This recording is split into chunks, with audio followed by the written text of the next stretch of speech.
The newly engaged bride wanted to consult a fortune teller, but to her surprise, in the fortune teller's vision, she appeared as a rotting corpse.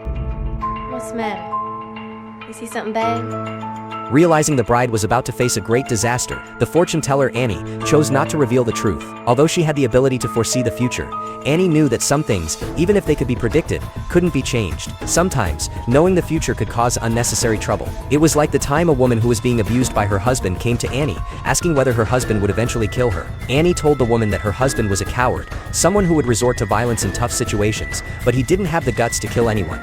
Still, she advised the woman to divorce him as soon as possible because this situation wouldn't end well. Unfortunately, her good intentions didn't bring good results. That same night, the woman's husband barged into Annie's house, furious, claiming that Annie was ruining their marriage.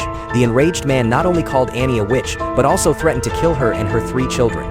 Even though Annie knew the man was just trying to scare them, she couldn't shake the ominous feeling in her heart. A few days later, while Annie was fast asleep in the dead of night, someone suddenly grabbed her throat tightly. She initially thought it was the woman's husband coming to exact revenge, but as the suffocating feeling overcame her, she realized there was no one in the room.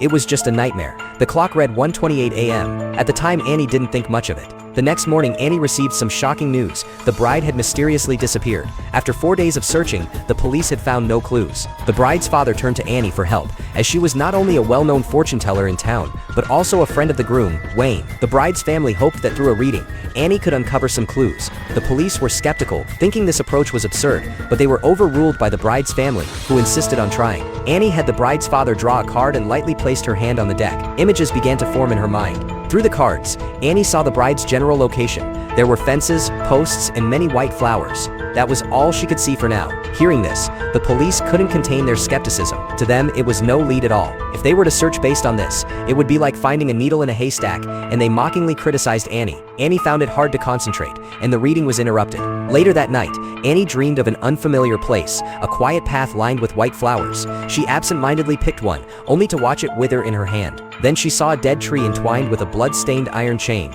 Further ahead, a man playing a violin appeared, surrounded by the chaotic sound of the music. Annie woke up at exactly 1:28 a.m., knowing that the vision in her dream was connected to the missing bride, but she had no idea where this place was. To calm herself, Annie went outside for some fresh air. It was then that a few drops of water began falling from the sky. When she looked up, she saw the bride's soul hovering in midair.